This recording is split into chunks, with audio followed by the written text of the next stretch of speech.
suis Thierry Saint-Jacques-Gagnon, je suis cofondateur et CTO chez Kelvin Zero. On a fondé cette entreprise-là il y a environ 6 ans. Mon parcours au préalable, c'était en cybersécurité du côté du gouvernement fédéral.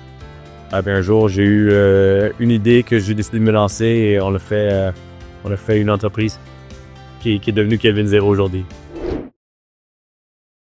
Il y a beaucoup d'incidents qui découlaient en fait de compromission de justificatifs, des mots de passe surtout. Et il y avait d'autres types d'attaques qui étaient contre les MFA, par exemple des SIM swapping ou des choses comme ça qui se passaient à une certaine époque. On connaît aussi tout ce qui se passe côté phishing.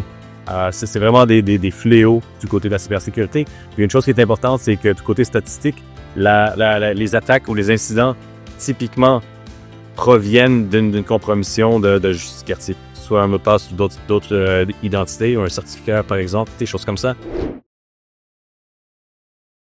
Ouais, ben déjà, nous, on utilise de la biométrie forte, c'est-à-dire Les empreintes digitales, ça peut être des scans de rétine là, dans d'autres milieux.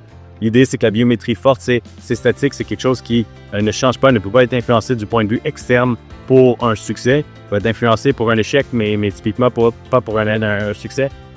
Et c'est excellent non pas pour identifier les gens, mais vraiment pour les authentifier. Il y a une différenciation à faire entre les deux. Je pense que la biométrie, ce qu'on appelle la biométrie PEP, de connaissances faciales, analyse comportementale, est utile pour identifier les gens et les suivre dans un parcours, mais pas nécessairement pour les authentifier, savoir qu'on a bel et bien le même utilisateur, parce que justement, on peut aller avoir un input qui fluctue d'une fois à l'autre et on peut aller l'influencer. L'autre chose, c'est que c'est de l'information qui est facilement capturable de l'externe pour pouvoir le redonner, comparativement à ce que nous on fait avec l'exemple de l'empreinte digitale. C'est une toute carte pour ça ici. Avec un capteur biométrique. Les gens mettent un pouce, tapent, même chose que quand on paye à l'épicerie, et on peut s'authentifier et rentrer dans les services sans avoir besoin de nos mots de passe.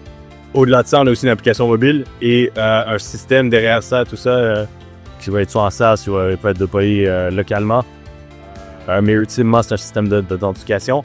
Et on est le seul fournisseur qui fournit les 3 composantes qui rentrent dans le vertical d'authentification de A à Z, que ce soit du système d'authentification de la GIA jusqu'au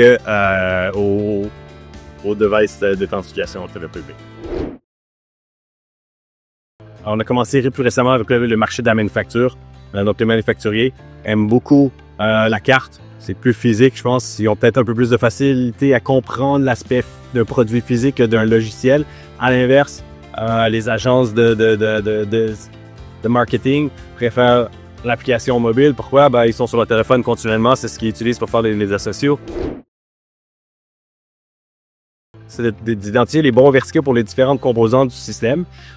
Puis ensuite, d'essayer d'étendre ces marchés-là à moyen terme. L'idée, c'est de transférer avec les technologies qu'on a vers d'autres solutions. Par exemple, l'accès physique des édifices, de l'équipement médical, etc. On a déjà commencé des projets sur ces aspects-là, mais c'est des projets qui ont besoin d'un peu plus de R&D, qui vont prendre un peu plus de temps. Puis à long terme, c'est de se rendre à un point où, idéalement, personne à la cyberconférence ait besoin de mot de passe à nouveau. Si on se rend là, on va être satisfait, on va avoir eu du succès, puis tout le monde va s'en sortir avec une meilleure expérience des technologies, mais aussi une posture de cybersécurité qui va être beaucoup plus forte.